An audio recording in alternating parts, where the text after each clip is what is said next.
बार फिर से रुक करेंगे इस वक्त की बड़ी और दुखद खबर का। मशहूर कव्वाल उस्ताद सईद साबरी का निधन हो गया। नहीं रहे उस्ताद सईद साबरी, बिखर गया साबरी बंधुओं की माला का एक और मनका। 85 वर्ष की उम्र में अंतिम सांस उन्होंने ली। अप्रैल में ही आपको बता दें कि सईद साबरी की बड़ी बेटी फरीद साबरी का निधन हुआ और उनकी निधन की खबर से ही एक तरीके से जो सदमा उन्हें लगा, तभी से बीमार चल रहे थे।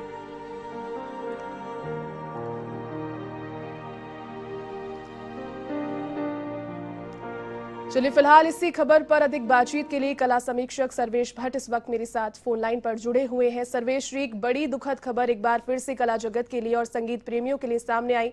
जब देर ना हो जाए, जो कव्वाली थी उसको सुना जाता है। आज के यंगस्टर्स भी कई बार ऐसे कव्वालों के लिए उनके मुरीद हो जाते हैं, लेकिन दुखद खबर, अब मशहूर कव्वाल सईद साबरी हमारे बीच नहीं रहे, उनका निधन हो गया। क्या कहेंगे इस पर?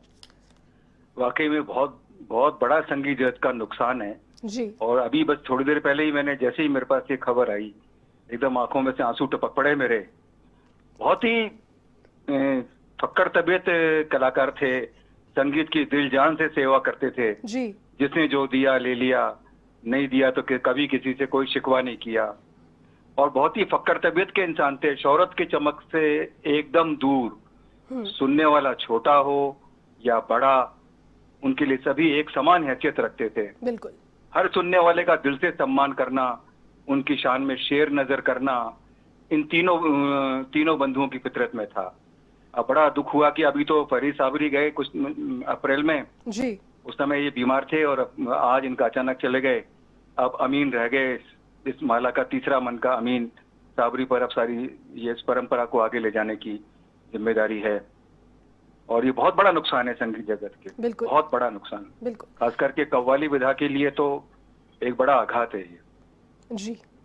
सर्वेश जी, जब उनकी अच्छी बातों को अब याद किया जाएगा, उनके जाने के बाद, उनके गुजरने के बाद, सईद साबरी का जब भी जिक्र होगा, आपसे सबसे पहले जानना चाहूंगी कौन सा उनका वो नगमा, कौन सी वो कव्वाली आपके जहन में सबसे पहले आती है जब भी नाम आता है सामने सईद साबरी का? बताएं। हाँ, सबसे पहले बस यही आती है, देर ना हो जाए, कहीं देर ना हो जाए। जी। ये उन्होंने की और बाकी तो उनकी कव्वालियां बहुत ही, परदेश फिल्म में भी इन्होंने गाया। परदेश में जो था, एक इबादत है, ये इबादत भी एक मोहब्बत है जी, ये इन्होंने गाई थी।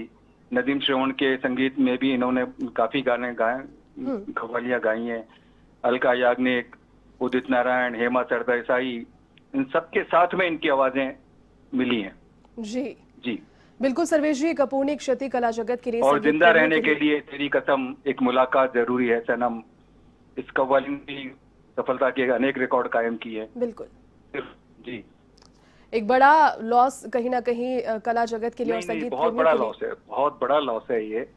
और बोलते बोलते गला भर जाता है कि इतने जयपुर की एक अनमोल रत्न थे ये साबरी बंधु जी, और इतने कम अंतराल में दो बंधुओं का चले जाना संगीत जगत का लिए बहुत बड़ी क्षति है। जी बिल्कुल सर्वेश जी, चलिए बहुत शुक्रिया, फिलहाल आप जुड़े और आपने अपनी भावनाएं यहाँ पर साझा की। दुखद समाचार, मशहूर कव्वाल सईद साबरी का निधन हो गया। अप्रैल में ही सईद साबरी के बड़े बेटे फरीद साबरी का निधन हुआ और आज उनका निधन हो गया।